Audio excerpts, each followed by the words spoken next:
आदाब, नमस्कार दोस्तों। उम्मीद करते हैं आप सब लोग अच्छे होंगे। काफ़ी दिनों के बाद लाइव आया हूँ। लगातार हिंदुस्तान के अंदर में एक अजीब सा माहौल बना हुआ है। समझ ही नहीं आ रहा है कि क्या बोला जाए। मैं बीच में कई बार ये कोशिश करता हूँ कि ये जो चीज़ें हो रही हैं अब इस पे बात करना बेकार है। कोई मतलब ही नहीं है, कोई सुनने वाला नहीं है, कोई समझने वाला नहीं है। तो इन सारी चीज़ों पे बात करने का कोई मतलब ही नहीं बनता है। लेकिन फिर वही है कि कब तक चुप रहेगा कोई, कब तक कोई चुप रहेगा और कब तक ये सारी चीज़ें जो हैं कोई देखता रहे। मुझे लगता है जो हिंदुस्तान है ना, हमारा जो देश है, जो हमारी मातृभूमि है, अपने इतिहास के सबसे बुरे दौर से गुजर रही है इस वक्त। भाजपा के इस शासनकाल ने भारत को इस तरीके से गर्त में अंधेरे में ढकेल रखा है जिससे उबर पाना अगले 50, 60, 100 सालों में बहुत मुश्किल दिखाई दे रही है। बहुत मुश्किल है। जिस भी आप फील्ड के बारे में बात कर लीजिए, आप जिस भी क्षेत्र के बारे में आप बात कर लीजिए, उस क्षेत्र के बारे में आपको ये पता चलेगा कि कोई ऐसी चीज़ नहीं है जिसको आप प्राउडली कह सकें कि इस देश ने एक कीर्तिमान खड़ा किया हो, इस भाजपा के शासन ने कुछ बेहतर किया हो इस देश के अंदर में। आप किसी भी फील्ड के बारे में बात कर लें, चाहे वो शिक्षा का क्षेत्र हो, चाहे वो विज्ञान का क्षेत्र हो, चाहे वो हमारे देश की संप्रभुता का मामला हो, यानी कि बॉर्डर का मामला हो, चाहे देश के अंदर में शांति की बात हो, चाहे किसानों की बात हो, चाहे महिलाओं के प्रति हो रहे अत्याचार की बात हो, चाहे नाइंसाफ़ी की बात हो या इंसाफ की बात हो, चाहे न्यायपालिका की बात हो, चाहे बच्चों के भविष्य के बारे में बात हो, या उद्योगपतियों के बारे में बात हो, या छोटे मोटे बिजनेस करने वालों के बारे में बात हो, युवाओं के रोज़गार के बारे में बात हो।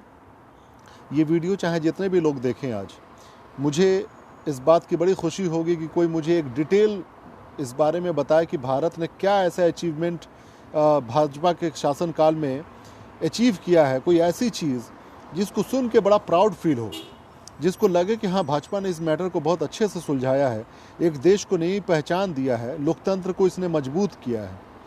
इनकी भाषा देखिएगा, इनकी नेताओं की भाषा आए दिन लगातार जो है वो हिटलर के मंत्रियों जैसी मिलती जुलती दिखाई दे रही है। हिटलरवादी भी जो होते थे वो अक्सर इस बात को कहते थे कि बहुत ही अल्ट्रा डेमोक्रेसी बहुत ही ख़तरनाक है। देखिए, अभी तो डेमोक्रेसी बहुत पूरे तरीके से लागू भी नहीं हुआ है, इसके बाद भी इसके ख़िलाफ़ में एक हवा बनाने की कोशिश की जाने लगी है, ताकि जो अपने देश में घटनाएं घट रही हैं, चाहे जो अपने देश में न्याय अन्याय हो रहे हैं किसी के भी प्रति, किसी आम जनता के प्रति या किसान के प्रति या किसी अल्पसंख्यक या दलितों के प्रति, उसको ये लोग जस्टिफाई कर सके कि देखो जो हो रहा है इनके साथ अच्छा हो रहा है। कितनी आज़ादी चाहिए इनको, डेमोक्रेसी में कितनी आज़ादी चाहिए, जबकि डेमोक्रेसी अभी पूरी तरीके से हमारे देश में लागू हो ही नहीं पाया है। अलग अलग हिस्सों में अलग अलग लोगों की अगर हम राइट्स के बारे में बात करें, मध्य प्रदेश में दलितों की शादी होती है, वो घोड़े पे बैठ के नहीं जा पाता है। अभी कल परसों की बात है, उसको भीड़ के द्वारा पीटा गया, मारा गया उसको। बिहार में 24 घंटे के अंदर में लगभग 25 से ज़्यादा हत्याएं हो गई हैं जब से ये भाजपा और जदयू की सरकार बनी है। आप किसान को देख लीजिए, इससे पहले CNRC पर पूरा देश जो है विरोध कर रहा था इस भाजपा के काले कानून के खिलाफ। अब ये किसान हमारे देश के परेशान हाल में है, इनके परेशानी को कोई सुनने वाला नहीं है। मैं इस पर कई बार इस पोस्ट पे लिख चुका हूँ कि ये सिर्फ़ और सिर्फ अपने आकाओं के लिए ये कानून बनाया गया है, जहाँ पर इस बात का एक गारंटी दिया गया है कि ये जो देखिए, अगर आप लोग सारे डॉट्स को मिलाएं ना, टोटल अगर जितने भी मैटर जो भी मामला सामने आए हैं पिछले 1 महीने, 2 महीने, 6 महीने के अंदर में, आपको सारी बातें बहुत ही क्रिस्टल क्लियर साफ दिखाई देने लग जाएंगी कि किस तरीके से कि भाजपा ने ये कानून जो बनाया है, इसका मकसद सिर्फ और सिर्फ एक है कि अपने आकाओं को वो फ़ायदा पहुँचा सके। देखिए, पूंजीवाद हर ज़माने में रहा है, लेकिन पूंजीवाद के ख़िलाफ़ भी बहुत सारी ताकतें हमेशा काम करती आई हैं जो समाजवाद के लिए काम करती आई हैं। लेकिन पूंजीवाद हमेशा हावी होने की कोशिश करता रहा है, चाहे सत्ता के ज़रिए, चाहे कठपुतली बना के नेताओं को, चाहे लोगों को ख़रीद कर। ये दिशा उधर ही बढ़ रही है। ये हमारे देश के जो नेता हैं, जो सत्ता में बैठे हुए लोग हैं, वो कठपुतली हो चुके हैं बड़े बड़े उद्योगपतियों के। आपको क्या लगता है जब किसान हमारे देश के एमएसपी के लिए बारे में बात करते हैं तो देखिएगा कितने साइकोलॉजिकल तरीके से आईटी सेल वाले बात करते हैं कि भैया बिचवलिया को ख़त्म हम लोग कर रहे हैं, जो बीच में एजेंट होते हैं, जो बीच में दलाल होते हैं, उसको हम लोग ख़त्म करने की कोशिश कर रहे हैं। किसानों को समझ में नहीं आएगा। मुझे तो एक बात समझ में नहीं आती है, जब आप कानून बनाते हैं सीए एनआरसी जैसे, तो मुसलमानों को समझ में नहीं आता है या सेकुलर हिंदुओं को समझ में नहीं आता है। आप किसानों के लिए कानून बनाते हैं तो किसानों को समझ में नहीं आता है। आखिर ये कौन सी पढ़ाई करके आए हैं, किस जगह से पढ़ाई करके आए हैं अंधभक्त? ये जितने भी भाजपा के कार्यकर्ता हैं या सदस्य हैं या उनके नेता हैं, आखिर ये किस दुनिया से आए हैं कि इनको सारी बातें समझ में नहीं आती? हमें नहीं समझ में आती है, देश के पढ़े लिखे लोगों को समझ में नहीं आती, देश के सेकुलर समाज को समझ में नहीं आती, किसानों को समझ में नहीं आती, लेकिन इनको पूरा समझ में आता है। ये गोबर खाने का पूरा मतलब फ़ायदा है या साइड इफ़ेक्ट है या क्या है? मुझे ये बात समझ में नहीं आ रही है।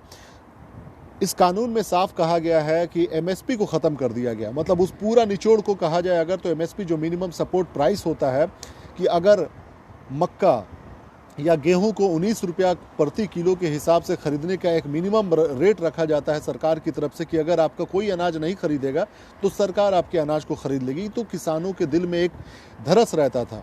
अब एक ड्रामा रचा जा रहा है कि भैया इनको छूट दी गई है कि कहीं पर भी जाकर आप बेच सकते हैं। कब रोक था ये बताइए? रोक कब था? किसानों को अगर पंजाब से निकाल के बिहार में बेचना था या बिहार से निकल कर राजस्थान में बेचना था, रोक कब था? किसी कोई जाहिल अंधभक्त इस बारे में बताएगा कि रोक कब था हमारे देश के अंदर में किसानों को एक जगह से दूसरी जगह बेचने के लिए अनाज को? रोक कब थी? कभी भी कोई इस पर रोक नहीं था, ना कोई कानून था इस पर कि आप नहीं जाके बेच सकते। रोक किस पर था? जो लाइसेंस वाले होते हैं ना, एजेंट, जो ब्रोकर, जो लाइसेंस वाले, जो अनाज खरीदते हैं, मंडी जिसको कहते थे, जो मंडी वाले होते थे जिनके पास लाइसेंस था, जिसको सरकार लाइसेंस देती थी, वो अपने एक जगह से जाकर दूसरे जगह नहीं बेच सकते थे। रोक उन पर थी। किसान पे कब रोक था? जो अभी नया ड्रामा रचा जा रहा है कि भैया किसानों को आप लोग एक जगह से दूसरी जगह जाने की इजाज़त। और कौन किसान बताइए तो ट्रक भर भर के एक जगह से दूसरी जगह 40,000 50,000 रुपये लगाकर जे लेकर जाएगा अनाज को, जब उसके खुद के अनाज को बोने में, उसको उगाने में कर्जे में डूब जाते हैं, बर्बाद हो जाते हैं वो, तो वो कौन ऐसा किसान है भैया जो बताओ एक ट्रक, दो ट्रक, तीन ट्रक भर के बिहार से पंजाब में लेकर जाएगा या पंजाब से मुंबई में लेकर जाएगा? हाँ, उनके कोई खरीदार होते हैं, जैसे कोई प्याज खरीदना चाहता है मध्य प्रदेश से, या पंजाब से गेहूं खरीदना चाहता है, चावल खरीदना चाहता है, मुंबई का कोई बहुत बड़ा ये है गोडाउन वाला है जिसका गोदाम बना के रखा हुआ है, खरीद के रखना चाहता है, ठीक है, जितना उसको अलाउ था वो ले जाके खरीद के रख लेता था। तो पंजाब किसी भी किसान को ये बेचने में आसानी हो जाती थी कि चलो मेरे पास एक फिक्स कस्टमर है।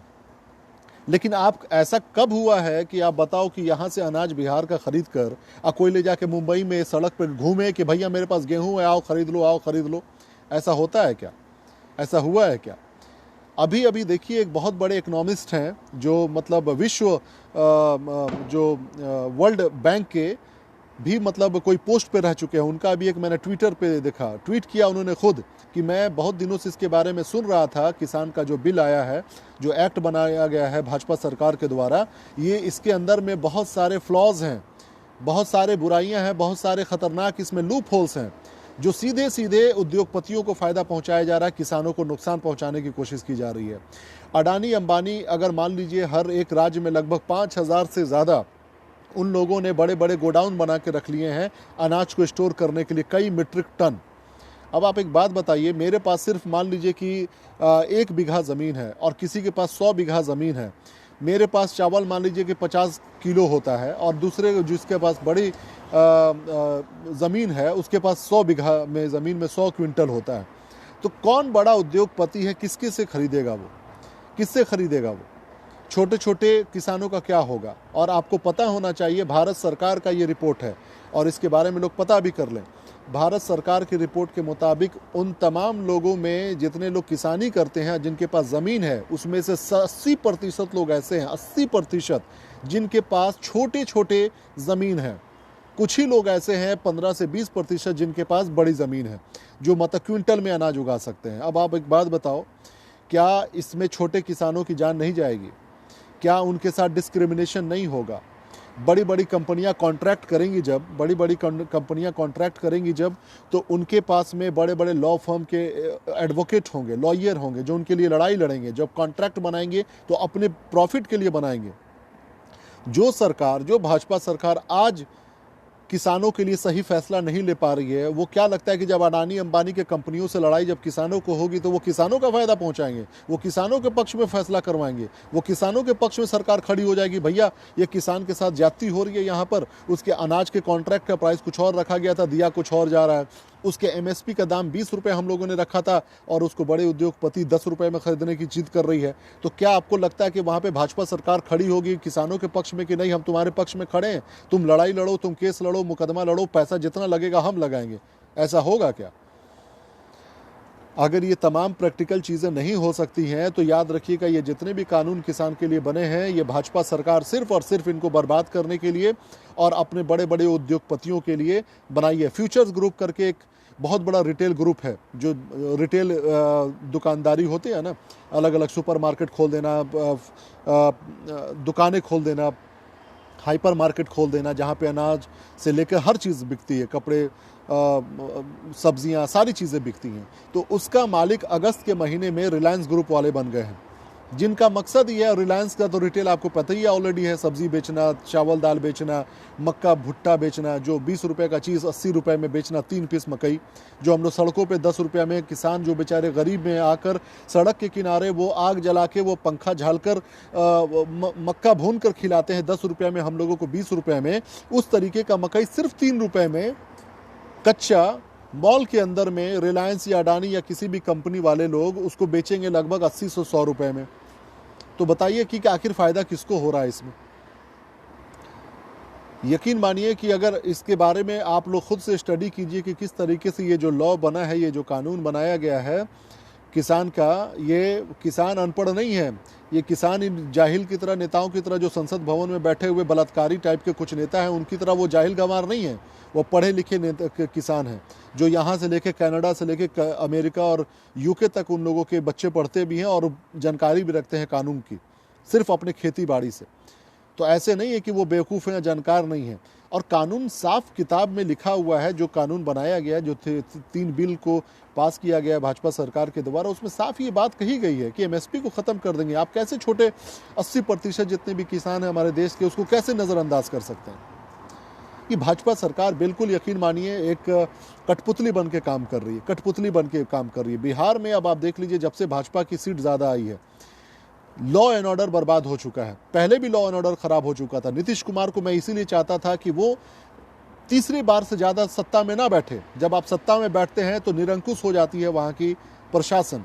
आप सिवान में देखिए, आज ही के दिन में हमारे ज़िले में 2 हत्याएं हुई। आज एक नौशाद नाम का एक लड़का है, रात को उसका मर्डर हुआ, जिसके 3-4 बच्चे हैं, वो वीडियोग्राफी करता था शादी वगैरह में, उसकी हत्या हो गई है खुलेआम। कोई उसका पुलिस देखने वाला नहीं है। एक मनी ट्रांसफ़र करने वाला एक कंपनी होती है ना, जैसे यूनी मनी हो गया या वेस्टर्न यूनियन हो गया, उसी तरीके के बबुनिया मोड़, सिवान के बबुनिया मोड़ पर एक दुकान थी, एक शॉप था, एक ऑफिस था, उसमें लगभग 10 लाख रुपए का दिन दहाड़े लूट हो गया। और एसपी साहब आ रहे हैं बाद में टहलते हुए। कोई साइंटिफिक अप्रोच नहीं। हमारे सिवान के जितने भी पुलिस अधिकारी हैं, एक हत्या जिसके नौशाद के बारे में मैंने बताया, मखदूम सराय की ये बात है, वहाँ पे हत्या होती है एक नौशाद नाम के व्यक्ति की। पुलिस से पहले वहाँ पर मीडिया आ जाती है, मीडिया आके वहाँ पर कवर कर रही है कि मैटर क्या था क्या नहीं है, और पुलिस आती है बाद में, जिसको ये तक पता नहीं होता है कि मर्डर किसका हुआ है, नाम क्या है उस बंदे का, क्या उसकी उम्र है, क्या वो करता था, कुछ पता नहीं। कोई साइंटिफिक अप्रोच नहीं, किसी भी तरीके से उनका कोई भी मतलब एक अप्रोच होता है ना, उनके चेहरे पे मुस्कुराहट है। वीडियो आपको देखने को मिला होगा, जब वो नौशाद की हत्या के मामले में पुलिस जाती है वहाँ पर, तो आपने वीडियो को देखा होगा कि वहाँ पे पुलिस मुस्कुरा रही है, हंसते हुए जा रही है वहाँ की पुलिस। बिहार में आए दिन लगभग 24 घंटे में लगभग 20 से 25 हत्याएं हो चुकी हैं। इसके बारे में कोई बात नहीं कर रहा है। लेकिन बात किस पर होगी कि भैया सिवान में जब लालू प्रसाद, बिहार के लालू प्रसाद जब मुख्यमंत्री थे, तभी हत्याएं होती थी और तब वो जंगल राज कहलाता था। अभी तो जंगल राज का बाप बैठा हुआ है यहाँ पर, जहाँ पर 24 घंटे के अंदर में 50 से ज़्यादा हत्याएं हो चुकी हैं। पिछले 1 से 1.5 महीने के अंदर में मैं लगातार हर रोज सुन रहा हूँ, इवन कि लॉकडाउन में भी जब लोग घर से बाहर नहीं निकल रहे तो उस समय भी सड़कों पर हत्याएं हो रही थी बिहार में और हमारे जिले में। उस वक्त तो कोई एक नाम हमेशा लिया जाता था पॉलिटिकल पार्टियों के द्वारा, जब भी इलेक्शन होगा बिहार में तो एक नेता का नाम जरूर लिया जाता था जो सिवान के पूर्व सांसद रहे हैं, डॉक्टर मोहम्मद शहाबुद्दीन। वो तो 15 साल से है ही नहीं सिवान में, ना राजनीति में, ना किसी भी तरीके से उनका सिवान में किसी तरह का मैटर है। अब कौन हत्याएं करवा रहा है? अब कौन यहाँ पे सिवान में आए दिन किसी की मर्डर करवा रहा है? प्रशासन क्या कर रही है? आपको सोचना चाहिए कि एक मैटर को लेकर शहाबुद्दीन के बारे में बहुत बात होती है, तेजाब कांड के बारे में। मुझे एक बात बताइए, उस समय प्रशासन उस समय भी क्या कर रही थी कि कोई बंदा बोलता है कि भैया जेल का गेट खोलो और हम जाते हैं और मर्डर करके आते हैं। सोचने वाली बात है। आज की पुलिस प्रशासन को देखकर ऐसा लगता है कि ये काम प्रशासन का ही होगा, नाम भले शहाबुद्दीन का दे दिया गया होगा तेजाब कांड के मामले में, किसी को नहला के मार देने के मामले में। मैं एक ओवरऑल एक ऐसी बात कर रहा हूं जो पुलिस के प्रशासन के रवैये को देख के बात कर रहा हूं। मैं ये नहीं कह रहा हूं कि वो ऐसा किया या नहीं किया। मैं इस तरह की बात इसलिए कह रहा हूं कि जो अभी हालात हैं प्रशासन के, आए दिन किसी की हत्या हो जा रही है। बढ़िया में 3-4 दिन पहले एक असगर नाम के एक लड़के की, जो इंजीनियरिंग का छात्र था, बेचारा बिल्कुल सीधा लड़का, उनके मोहल्ले के हमारे एक साथी हैं, आफ्ताब नाम है, उनसे मेरी बात हुई। उन्होंने साफ बताया कि पढ़ाई लिखाई के अलावा उस लड़के का कोई मतलब इधर उधर कोई मतलब नहीं था। उसके ऑलरेडी एक भाई कैंसर से मौत उनकी हो चुकी है। उस परिवार ने कितना झेला है, उस परिवार में आज तक मतलब वो क्यों हत्या हुई इसके बारे में पुलिस पता नहीं लगा पा रही है। और एक हमारे विधायक है वहाँ के, बच्चा पांडे करके, वो उस परिवार से मिलने तक नहीं गए। बड़े शर्म की बात है। मुझे ये लगता है कि हर जनप्रतिनिधि को आप किसी के शादी ब्याह में, किसी के मुंडन में, किसी के छीलन में, किसी के फलाना ढिमकाना में भले मत जाएं, लेकिन गम में, किसी के पारिवारिक दुख में ज़रूर शामिल हों आप। ये हर शास्त्रों में कहा गया, हर धर्म में कहा गया कि भले आप किसी के सुख के घड़ी में शामिल ना हो, लेकिन उसके दुख के घड़ी में ज़रूर शामिल हो। और ये बड़ी शर्मिंदगी की बात है कि हमारा जनप्रतिनिधि, जो चाहे जिस भी पार्टी का हो, अगर वो इस तरह का काम नहीं करता है, लोगों के बीच में नहीं मिलता है उनको।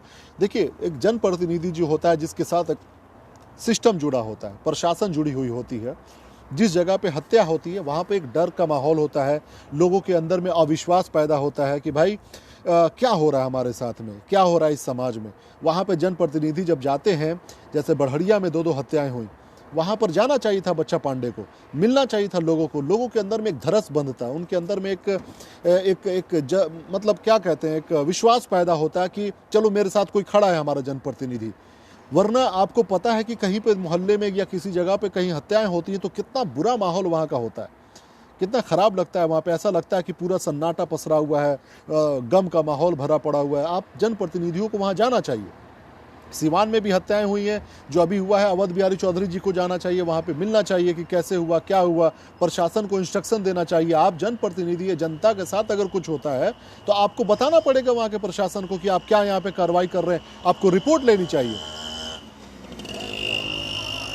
और ये बात आप सब लोगों को पूछने की आवश्यकता है। जनप्रतिनिधि का मतलब होता है जनता के प्रति आप जवाबदेह हैं। आप उनके लिए कानून बनाने से काम से लेकर आप उनके हर सुख दुख में शामिल होते हैं। लेकिन सुख की घड़ी में तो सब शामिल होते हैं, जाएंगे वर वधू को वरदान देंगे, शादी ब्याह में दावत उड़ाएंगे, लेकिन किसी के घर में हत्या होती है, किसी का मर्डर हो जाता है, किसी बेचारे माँ बाप एकदम अपने बेटे को गंवा देते हैं, वहाँ पर यहाँ पर ऐसे लोगों से मिलने में बहुत दिक्कत होती है। मैं देखता हूँ इन लोगों को, तो बड़े शर्म की ये बात है। बहुत मतलब अजीब सा माहौल बना ये भाजपा सरकार जब से इस देश में आई है। चाहे वो देश के किसान हो, चाहे आम जनता हो, चाहे बिहार में लॉ एंड ऑर्डर की बात हो, आए दिन हत्याएं हो रही हैं। आप सिर्फ और सिर्फ खबर निकाल के देख लीजिए, पिछले 24 घंटे के अंदर में कई हत्याएं हो चुकी हैं। पिछले 24 घंटे के अंदर में कई हत्याएं हो चुकी हैं। बड़े शर्म की बात है दोस्तों।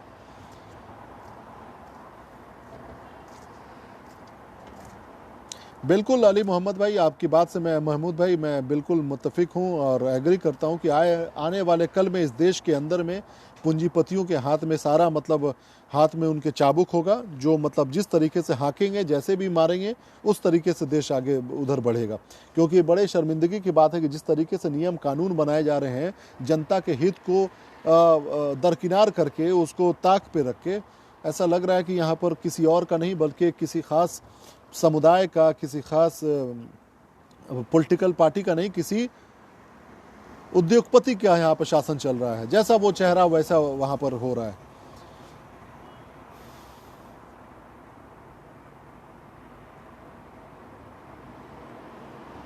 बिल्कुल आरजे शेख भाई, देश की सरकार जब तक सभी को बारी बारी रोड पर ना बैठा देगी दम नहीं लेगी। बिल्कुल यही है सिफा। बहुत बुरा, मतलब जिस तरीके से देश गुजर रहा है ना, जिस हालात से, ऐसा लग रहा है कि कसम खा रखा है भाजपा ने कि जिस तरीके से इनके जो विचारक, इनके जो संघ के विचारक लोग आज़ादी से पहले जिसके चाटुकारिता करते थे, उसी तरीक़ा से पता नहीं क्यों ये लोग पावर वालों को, पैसे वालों की इनकी चाटुकारिता जो है ख़त्म नहीं होती है।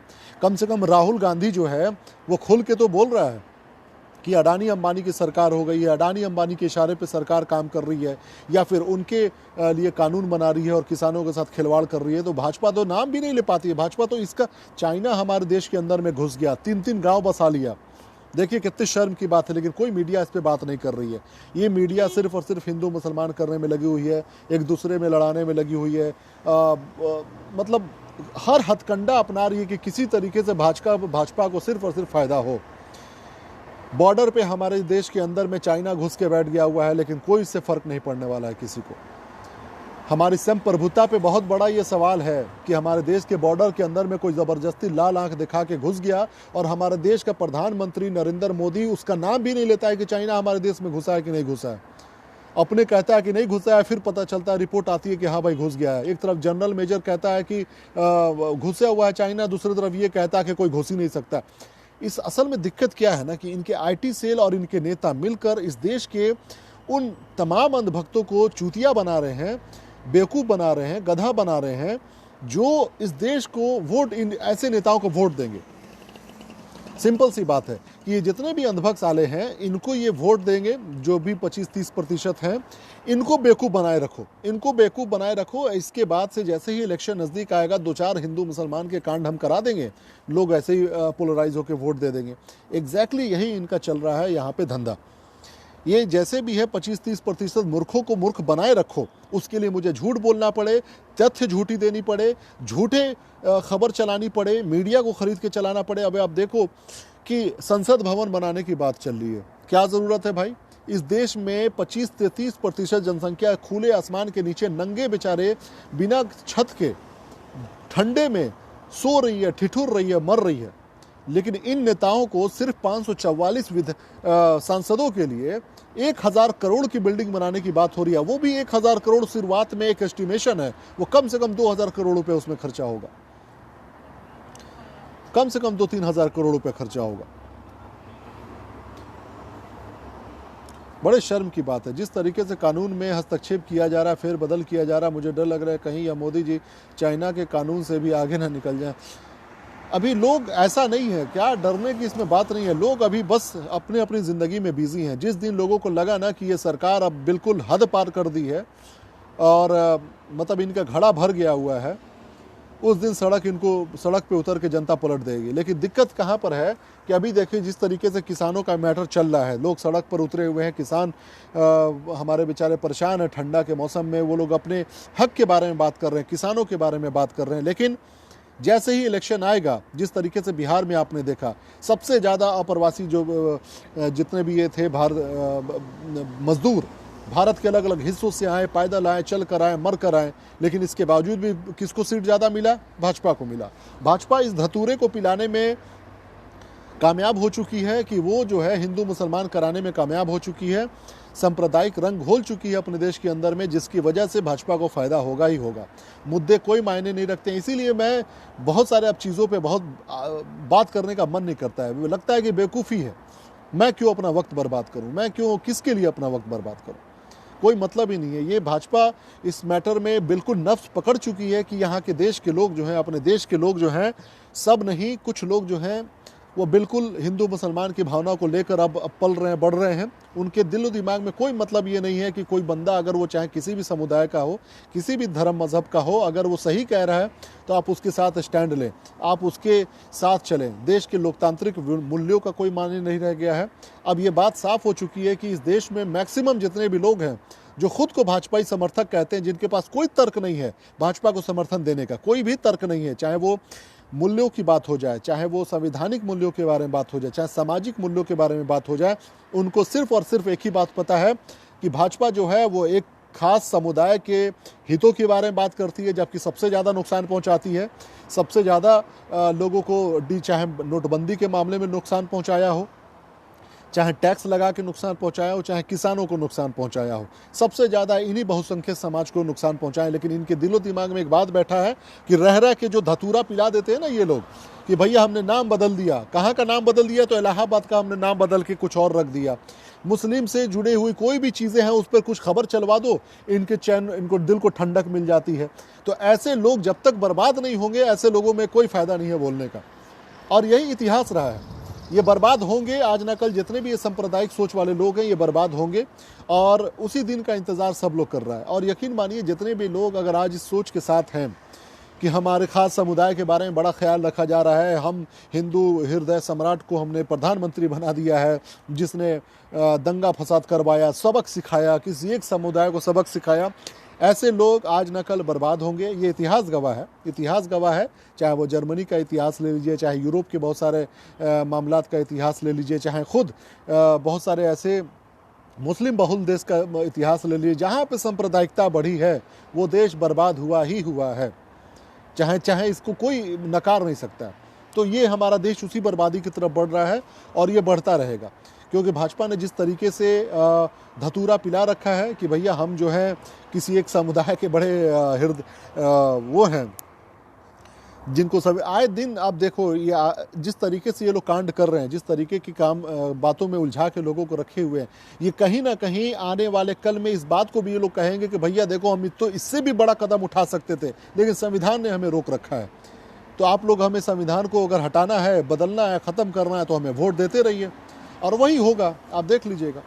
इसलिए अब लगता है कि ऐसी जगह पर बोलना बेवकूफ़ों की पहचान है, बेवकूफ़ियत की पहचान है, जाहिलियत की पहचान है। अपने वर्ड्स को ख़त्म करना है। मैं पिछले 2-4 साल 5 साल से लगातार बहुत सारे मुद्दों पे हम लोग बात करते आए हैं, जिसका कोई असर नहीं पड़ता है। बहुत सारे लोग आज भी, मतलब कौन ऐसे लोग हैं, जब आपके पास सोशल मीडिया का ताकत है, जब आपके पास कम्युनिकेशन की कमी नहीं है, जब आपके पास लोगों के पास तक अपनी बात को पहुंचाने की कमी नहीं है, उस समय में आखिर इस तरह की जब गंदगी बढ़ रही है, इसका मतलब साफ है कि गंदगी सोशल मीडिया की नहीं है, गंदगी मीडिया की नहीं है, गंदगी नेताओं की नहीं है, गंदगी हमारे आपके दिमागी फितूर का है, हमारी सोच का है। कहीं ना कहीं आप हमारे दिमाग में, आपके दिमाग में ये बात बैठ चुका है कि हमारे एक समुदाय के लोग जो हैं, अगर बताओ योगी आदित्यनाथ जैसा इंसान जो साफ कहता है कि एक संस्कृति वाले लोगों से दूसरे संस्कृति वाले लोगों से नहीं पट सकता है, और हज़ारों साल का यहाँ पर इतिहास रहा है कि लोग साथ में चले आ रहे हैं, रहते आ रहे हैं, सैकड़ों साल का इतिहास है। कई ऐसे खूबसूरत मतलब वाक़या हैं, स्टोरीज़ हैं, जिससे उसको सुनकर लगता है आज़ादी की ही लड़ाई की बात कर लीजिए, हर समुदाय के लोगों ने मिलकर ला। उस जगह पर वैसा नेता जो खुलेआम कहता है कि दो संस्कृति मिल के नहीं रह सकती है, वैसा नेता योगी आदित्यनाथ, जिसके मंच से मुस्लिम महिलाओं को कब्र से निकालकर उसके साथ से ज़िना करने की, रेप करने की बात होती है, वैसे लोगों को लोग वोट देकर मुख्यमंत्री बना देते हैं। जब कोई हिंदू मुसलमान करने वाला नेता, जब कोई किसी मुसलमान के नाम पर किसी की हत्या कर देने वाला, मॉब लिंच कर देने वाले गुंडों को कोई माला पहनाकर उसको स्वागत करता है, तो इसका मतलब ये नहीं है कि वो नेता खराब है, बदमाश है। इसका मतलब साफ है कि हमारा दिमाग जो है वो सांप्रदायिक हो चुका है। वो अब ख़त्म नहीं होगा। ये ख़त्म तभी होगा जब आप बर्बाद नहीं हो जाते हैं, जब आप पूरा देश बर्बाद हो जाएगा, जब देश की अर्थव्यवस्था बर्बाद हो जाएगी, भीख मांगने लगेंगे। भीख तो अभी भी मांग रहे हैं, जितने भी अंधभक्त हैं ये भीख अभी भी मांग रहे हैं। इनके बच्चे जब तक बिलक बिलक के मरेंगे नहीं भूख से, नफ़रत के दंगे से, तब तक यकीन मानिए इनको कभी भी कोई सुधार नहीं होने वाला है। इसीलिए मैं कहता हूँ कि जितने भी लोग हैं, आप लोग अपने पढ़ाई लिखाई पर, अपने पैसे कमाने पर ध्यान दीजिए, बाकी इनको बर्बाद होने दीजिए। ये जितने भी लोग हैं, ये जितने भी घटिया लोग हैं जो अपने देश के अंदर में हिंदू मुसलमान करते हैं, इनको बर्बाद होने दीजिए। मैं तो इसीलिए अब सोशल मीडिया पे अब लाइव आना या कुछ करना छोड़ रहा हूँ। मैं बिल्कुल मैं ख़त्म कर रहा हूँ धीरे धीरे। मुझे अब कोई फ़र्क नहीं पड़ता, क्योंकि अब जो अपनी किस्मत अपने पैर पे कुल्हाड़ी मारने का सोच रखा है, अब उससे कोई मतलब नहीं है। अपना काम है, आए कभी कभार हम लोग कभी कोई भी बात को लिख देते हैं, बोल देते हैं, लोगों को समझना है समझेंगे, नहीं समझना है भाड़ में जाए, कोई फ़ायदा नहीं है। इसलिए एक सिंपल सी बात है कि इस देश के अंदर में नेताओं से कहीं ज़्यादा जो है ये आम लोग जो हैं वो सांप्रदायिक हो चुके हैं, और इनकी सांप्रदायिकता का फ़ायदा कुछ मुस्लिम समाज से भी उठाते हैं और कुछ बहुसंख्यक समाज से भी उठाते हैं, हिंदू समाज से भी उठाते हैं। अब आप देख लो, मध्य प्रदेश में किसी की शादी होती है और वो दलित होता है और उसको मार दिया जाता है भीड़ के द्वारा। क्यों भाई? क्योंकि दलित है, घोड़े पे बैठ के कैसे जा सकता है? क्या आज के ज़माने में जब हमारे देश में पूरी दुनिया इतनी तरक्की कर रही है, जहाँ पे लड़ाई इस बात की हो रही है कि भाई मार्स ग्रह पे कौन पहले जाएगा, चांद पे किसका मकान होगा, इस बात पे बात हो रही है। यहाँ पर हमारे देश में आज भी जात धर्म के नाम पे मारा जा रहा है, काटा जा रहा है। हाँ, मुसलमानों को टारगेट करके और दूसरे समाज के लोगों को खुश करने की कोशिश किया जा रहा है। क्या ये ऐसे हमारा देश विश्व गुरु बनेगा? 2020 तक विश्व गुरु बनने की बात हो रही थी, ऐसे हमारा देश विश्व गुरु बनेगा? अरे हम आज भी बता रहे हैं कि विदेश में रहने वाले लोग या आम जनता, हमारे आपके जैसे लोग आज भी अलग अलग जगह पे जाके देश का नाम रोशन करते हैं। लोग, दूसरे देश के लोग इज्जत से नाम लेते हैं कि नहीं भाई आप इंडियन के हैं, इंडिया से हैं, आप ईमानदार होंगे, भारत के हैं, आप अच्छे होंगे, आप ये जिम्मेदारी को संभालिए, आप इस तरह के बिजनेस को कीजिए, हम आपके साथ हैं। वैसी जगह पर अगर मतलब हमारे देश के नेता इस घटिया सोच को बढ़ावा दे रहे हैं, सांप्रदायिक सोच को बढ़ावा दे रहे हैं, और उसमें लोग भी साथ दे रहे हैं ऐसे लोगों को वोट देकर, तो मुझे लगता है ऐसे लोगों को बर्बाद होना तय है, और बर्बाद होना भी चाहिए। कोई बात नहीं है, जब बर्बाद होंगे तो जौ के साथ घुन भी पीसेगा, कोई दिक्कत की बात नहीं है। वो हम लोग देखा जाएगा, एक समय आएगा कि अब हो ही रहे हैं, आंखों के सामने सब दिखाई दे रहा है। कभी कोई कानून के लिए लड़ाई लड़ रहा है, जो घटिया कानून बनाया जा रहा है, कभी किसान सड़क पे उतर रहे हैं, कभी उद्योगपति सड़क पे उतर रहे हैं, और जो लालची लोग हैं, पैसे के लालच में चुप हैं, वो तो हमेशा चुप रहेंगे, उनके बारे में कुछ कहा ही नहीं जा सकता है ना। चलिए, खैर अपना ख्याल रखिए। आए दिन जो हत्याएं हो रही हैं बिहार में, उसके बारे में भी आप लोग देखिए क्या हो गया लॉ एंड ऑर्डर के बारे में, क्यों नहीं इन अपराधियों को पकड़ा जा रहा है। आज हमारे यहाँ एक लूट हुआ है 10 लाख रुपए का, एक हत्या हुई है नौशाद नाम के लड़के का, उससे पहले एक असगर नाम के लड़के की हत्या हुई है। ये राजनीतिक हत्या तो नहीं कह सकता कि इलेक्शन ख़त्म हुआ है तो इसमें राजनीतिक मामलात सामने हैं, लेकिन अपराधियों के मनोबल इतने बढ़ गए हैं कि उनको लॉ एंड ऑर्डर का कोई डर नहीं है। उनको इस बात का डर नहीं है कि क्या हो रहा है इस देश में और किस तरीके से इस पर लगाम लगाया जाए, है ना। तो इसका ख्याल रखिए आप लोग, और अपने नेताओं से सवाल करते रहिए और पूछिए, अपने विधायकों से पूछिए जो अभी विधायक बने हैं, आरजेडी के 4-5 विधायक बने हैं हमारे सिवान जिले में, उनसे पूछिए कि आप क्यों नहीं जाते हैं इन लोगों के परिवार से मिलने के लिए। आपको विधायक इसलिए नहीं बनाया गया है कि आप भाजपा को हराना था या फिर फलाना को, जदयू को हराना था इसलिए हम आपको जिताए हैं, ऐसा नहीं है। आप बाकी के लोगों के बारे में पूछेंगे, उनसे उनका खैर खैरियत लेंगे, उनसे उनके लिए काम करेंगे, उनकी सामाजिक भलाई के काम करेंगे, और उनको हौसला देंगे कि इस तरह के समाज में घटनाएं दोबारा ना घटे, इसका आश्वासन देंगे। इसलिए आपको विधायक बनाया गया। बहुत बहुत धन्यवाद, अपना ख्याल रखिए ना। चलिए, बहुत बहुत शुक्रिया। जय हिंद दोस्तों।